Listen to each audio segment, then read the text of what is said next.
Hi friends, നമ്മളിന്ന് discuss ചെയ്യാൻ പോകുന്നത് DNA അഥവാ ഡിയോക്സി റൈബോ ന്യൂക്ലിക് ആസിഡ് എന്നതിനെ പറ്റിയാണ്. ന്യൂക്ലിക് ആസിഡുകൾ എല്ലാ ജീവികളിലും DNA അല്ലെങ്കിൽ RNAയുടെ രൂപത്തിൽ കാണപ്പെടുന്ന ജൈവ വസ്തുക്കളാണ്.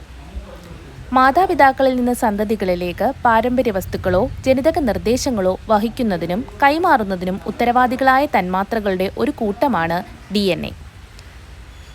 DNA-യുടെ അടിസ്ഥാന നിർമ്മാണ ഘടകങ്ങൾ ന്യൂക്ലിയോടൈഡുകളാണ്.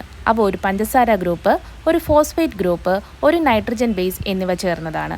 പഞ്ചസാരയോടൊപ്പം നൈട്രജൻ ബേസ് കൂടി ചേരുമ്പോൾ അതിനെ ന്യൂക്ലിയോസൈഡ് എന്നാണ് അറിയപ്പെടുന്നത്. ന്യൂക്ലിയോസൈഡിനൊപ്പം ഫോസ്ഫേറ്റ് ചേരുമ്പോൾ അവ ന്യൂക്ലിയോടൈഡുകൾ ആവുന്നു. നൈട്രജൻ ബേസ് എന്നാൽ നൈട്രജൻ അടങ്ങിയതും ക്ഷാര സ്വഭാവമുള്ളതുമായ തന്മാത്രകളാണ്. ഒരു DNA-യിൽ 4 തരം നൈട്രജൻ ബേസുകൾ അടങ്ങിയിരിക്കുന്നു. Adenine, thymine, guanine, cytosine എന്നിവയാണവ.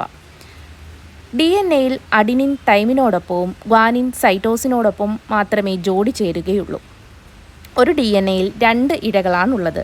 ഇഴകൾ നിർമ്മിച്ചിരിക്കുന്ന തന്മാത്രകളാണ് ഒരു ഫോസ്ഫേറ്റ് തന്മാത്രയും ഒരു പഞ്ചസാര തന്മാത്രയും.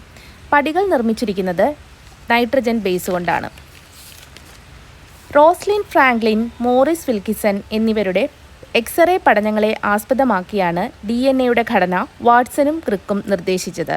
റോസ്ലിൻ ഫ്രാങ്ക്ലിൻ്റെ DNA-യുടെ എക്സ്റേ ഡിഫ്രാക്ഷൻ ചിത്രങ്ങളിൽ പ്രശസ്തമായ ഫോട്ടോ 51 എന്ന ചിത്രത്തിൽ നിന്നാണ് ഈ കണ്ടെത്തലിനിടയാക്കിയ നിർണായക വിവരങ്ങൾ ലഭിച്ചത്. 1958 റോസ്ലിൻ ഫ്രാങ്ക്ലിൻ 37-ാം വയസ്സിൽ അന്തരിച്ചു. DNA-യുടെ ചുറ്റുഗോവണി മാതൃക അഥവാ ഡബിൾ ഹെലിക്സ് മോഡൽ കണ്ടെത്തിയതിന് James Watson, Francis Crick, Maurice Wilkinson എന്നിവർക്ക് 1962 ഫിസിയോളജി അഥവാ മെഡിസിനുള്ള നോബൽ സമ്മാനം കിട്ടി.